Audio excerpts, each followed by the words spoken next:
Anda masih lagi menonton cerita bersama saya Najib Arif. Kita langsung dari World Trade Center Kuala Lumpur WTC dan sudah pasti pada jam ini saya bersama dengan Muhammad Fandi Muhammad, Wakil Ekstrawani di Kelantan, kerana kita melihat sepanjang pelaksanaan lockdown yang baharu ini PKP 3.0, PKP penuh ini sudah pasti ramai rakyat khususnya golongan B40 terjejas teruk dan ini membawa kepada mungkin wujudnya lebih banyak tekanan perasaan di kalangan mereka dan juga sudah pasti kita melihat beberapa aspek lagi. Saya bersama dengan Fandi sempat menemu bual pakar untuk bercakap tentang bagaimanakah pengurusan emosi dan juga perasaan ketika PKP penuh 3.0 ini. Apa yang dikongsikan oleh pakar?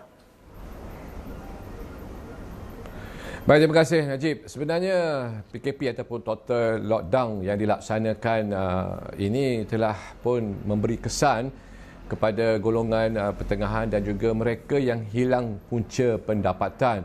Dan ini pernah dilaporkan sebelum ini pada PKP 1.0 tahun lepas di mana laporan telah menyatakan lebih daripada 280 orang telah mengambil tindakan membunuh diri disebabkan tekanan perasaan dan keadaan ini mungkin boleh berulang sekiranya pengurusan mengenai tekanan perasaan dan juga kemurungan ini tidak dapat diatasi. Untuk itu ada doktor perubatan dan juga pakar perubatan yang menyarankan supaya beberapa langkah harus diambil oleh pihak berkuasa termasuk juga kerajaan. Selain daripada orang kata menasihatkan mereka yang berada di rumah supaya kekal mematuhi SOP, namun pada masa yang sama juga melayari maklumat di media sosial ini dengan secara bijaksana. Ini bermakna sebarang maklumat yang dikongsikan dalam platform media sosial ini, pengguna dinasihatkan supaya mereka tidak menerima bulat-bulat. Sebaliknya mereka perlu menapis dan juga menyaring sebarang maklumat yang diterima itu, bimbang sekiranya maklumat yang tidak betul menyebabkan mereka lebih stres hingga mendorong kepada satu keadaan murung dan sebagainya. Selain itu juga pihak berkuasa dituntut supaya membuka lebih banyak saluran untuk rakyat Malaysia ataupun golongan yang mempunyai kesan sampingan mengalami kemurungan dapat menyalurkan, dapat meluahkan perasaan mereka melalui talian bantuan yang disediakan oleh pihak berkuasa.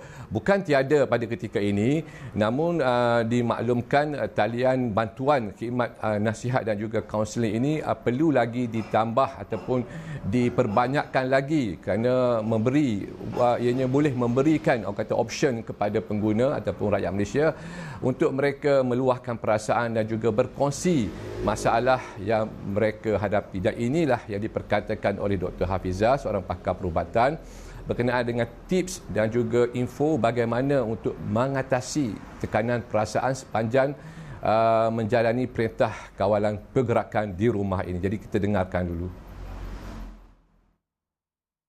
Itu yang pertama, dapatkanlah maklumat yang sahih.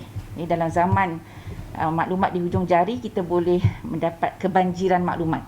Jadi kadang-kadang maklumat yang tak betul, fake news dan sebagainya akan menjadikan kita lebih risau. Jadi dapatkan maklumat yang betul, saring maklumat yang anda dapat dan ikut maklumat yang betul sahaja.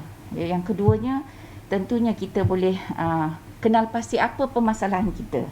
Ya, kalau kita ni memang jenis sudah ada mudah gelisah dan sebagainya, ya, ataupun memang masalah kita adalah tak cukup keuangan, ya. Ramai juga, ini bukan saja kita adu-adukan kerajaan memberikan bantuan untuk B40, tetapi M40 juga, ya, juga menghadapi masalah kemurungan disebabkan oleh gangguan kehilangan mata pencarian. Sebenarnya Najib, saranan Dr. Hafizah itu ada benarnya kerana sepanjang pengetahuan beliau di CPRC sendiri telah menerima panggilan sejumlah 46% panggilan yang menyatakan mengenai kemurungan dan juga tekanan perasaan. Dan pemanggil pula nisbahnya pada ketika ini dimaklumkan sekitar 10 pemanggil itu 3 darinya adalah lelaki. Ini bermakna ada golongan lelaki yang berkemungkinan mereka yang hilang pekerjaan, hilang punca pendapatan menggunakan khidmat talian bantuan ini untuk berkongsi kesedihan, berkongsi maklumat dan juga meluahkan apa yang ada di dalam hati mereka, dan ini yang sepatutnya diberikan orang kata penekanan dan juga diberikan perhatian oleh pihak berkuasa, kerana ada sebahagian daripada mereka mengambil sikap tidak mahu meluahkan perasaan, tidak mahu berkongsi masalah mereka yang kelak akan menyumbang kepada keadaan yang lebih parah ataupun keadaan yang lebih buruk, di mana mungkin mereka bertindak daripada luar pemikiran, mereka mengambil tindakan sendiri bagi orang kata menyelesaikan masalah mereka. Dan ini seharusnya diberikan perhatian oleh pihak berkuasa, di samping bantuan seperti keuangan, sumbangan makanan bagi memastikan mereka yang berada di rumah ataupun berada di kawasan perintah kawalan pergerakan diperkatakan itu tidak terputus bekalan makanan. Nasihat rohani dan juga kaunseling bagi mengatasi tekanan perasaan juga harus diberi perhatian. Dan untuk itu sebenarnya Najib, Dr. Hafizah juga telah menyarankan supaya Kerajaan Negeri Kelantan khususnya menubuhkan satu task force ataupun satu bentuk kumpulan jawatankuasa yang dianggotai oleh pakar-pakar tertentu, pakar kajian penyakit, pakar kaunseling dan sebagainya, bagi membincangkan dan juga merangka strategi yang lebih berkesan. Di samping kita tahu usaha kerajaan, usaha Kementerian Kesihatan untuk melandaikan lekungan COVID ini, aspek ataupun soal mengenai tekanan perasaan, soal keuangan, soal bantuan juga harus dirangka dan juga di plan bagi sebarang bantuan, bentuk bantuan itu dapat diselaraskan dengan lebih berkesan. Jadi apa kata kita dengarkan dulu apa yang diberi pandangan oleh Dr. Hafizah. Kerajaan Negeri Kelantan perlu menubuhkan satu task force supaya kita dapat, kita memang tak kekurangan pakar-pakar yang berada di jabatan kerajaan, berada di universiti, malah anak Kelantan di Universiti Melaya adalah merupakan seorang pakar kajian infectious diseases, pakar penyakit berjangkit yang diakui di peringkat dunia. Jadi pakar-pakar ini perlu digebelingkan untuk kita menyusun strategi, dan bila kita ada strategi, insya-Allah barulah kita boleh meletakkan keuangan kita yang sememangnya tak pernah cukup, tapi kita boleh bajetkan perbelanjaan kita. Baru-baru ini diumumkan oleh pengarah kesihatan negeri bahawa 10,000 rakyat Kelantan yang patutnya pergi mendapatkan vaksin tapi tak datang, dan sebahagian mereka adalah warga emas. Sebenarnya Najib, penubuhan task force ini juga dilihat penting di negeri Kelantan ini, memandangkan seperti yang kita pernah laporkan, pada masa ini sejumlah hampir 12,000 rakyat Kelantan khususnya warga emas dikatakan gagal hadir ke pusat vaksinasi ataupun menerima suntikan vaksinasi walaupun telah pun tersenarai.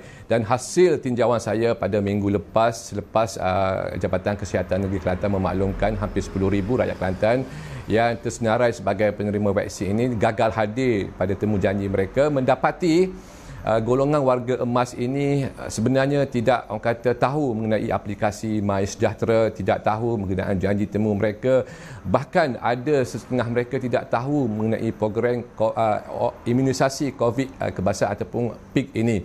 Jadi pentingnya task force ini selain daripada badan bukan kerajaan dan juga pemimpin masyarakat setempat, mereka perlu melihat daripada aspek apa yang dihadapi oleh warga emas ini, sama ada mereka tiada kenderaan, sama ada mereka terlalu uzur untuk hadir ke pusat penerimaan vaksin, ataupun mereka tidak tahu langsung mendaftar di MySejahtera ataupun tidak tahu mengenai program yang dianjurkan oleh kerajaan ini. Jadi inilah peranan, bukan saja peranan ini diletakkan pada pihak kerajaan, sebaliknya badan bukan kerajaan, kumpulan task force dan juga pemimpin setempat termasuk wakil rakyat perlu mengambil sikap bertanggungjawab, memastikan anak mukim mereka, memastikan kawasan mereka, warga emas yang sepatutnya menerima suntikan vaksin tidak terlepas. Dan sekiranya semua pihak orang kata berganding bahu, saya kira jumlah 12,000 ini mungkin tidak akan dicatatkan di Kelantan ini kerana semua pihak berganding bahu bagi memastikan golongan warga emas ini tidak tercicir dari menerima suntikan. Dan inilah kepentingan apa yang diperkatakan oleh Dr. Hafizah itu, perlunya satu bentuk badan task force bagi memastikan segala rangka strategik, segala planning yang hendak dibuat itu dapat dijalankan ataupun dapat dilaksanakan secara lebih berkesan, Najib. Fandi, sudah pasti apabila Fandi menyebutkan tadi bahawa ini adalah whole society punya usaha kan, ini pun juga disentuh di peringkat kebangsaan juga. Kalau kita lihat di beberapa buah negeri, ada ahli parlimen ataupun ahli Dewan Undangan Negeri yang turun padang ke kawasan mereka masing-masing untuk memastikan bahawa golongan-golongan berusia, golongan emas ini faham temu janji mereka, bagaimana daftar dan sebagainya. Di Kelantan adakah perkara ini dilakukan? Sebenarnya wakil rakyat di kawasan tertentu seperti di luar Bandar Kota Baru ini telah pun mendapat panggilan alert apabila pihak Jabatan Kesihatan Negeri memaklumkan sejumlah angka tersebut 10,000 yang gagal hadir temu janji walaupun tersenarai tidak mendapatkan suntikan. Mereka telah pun dikejutkan. Jadi pelbagai inisiatif dan juga gerak kerja yang dilakukan oleh wakil rakyat setempat termasuklah menyediakan kenderaan, meminta supaya ketua kampung menyenaraikan, mendapatkan maklumat dengan lebih jelas lagi berkenaan dengan warga emas yang sepatutnya mendapat suntikan, tidak pergi ke pusat PBB atau pusat penerimaan suntikan ini. Itu orang kata sebahagian usaha yang dilakukan oleh wakil rakyat. Namun begitu, apa yang saya perhatikan hasil tinjauan saya di luar Bandar Kota Baru ini, bahkan di dalam Bandar Kota Baru sendiri mendapati ada sebahagian besar warga emas ini tidak tahu menggunakan aplikasi media sosial termasuklah aplikasi MySejahtera. Dan apatah lagi jika warga emas itu tinggal berseorangan dan mereka tidak ada akses, tidak ada orang kata perhubungan, mereka mungkin tinggal agak jauh sedikit ataupun mungkin kerana anak-anak mereka tidak dapat pulang kerana Perintah Kawalan Pergerakan menyebabkan mereka tersisih. Dan inilah memerlukan orang kata satu gerak kerja, satu pemantauan yang cukup berkesan dan juga satu orang kata kerjasama yang erat dari sudut ketua kampung dan juga ketua masyarakat di setempat itu bagi memastikan mereka yang tidak berdaftar khususnya warga emas ini tidak terlepas pandang.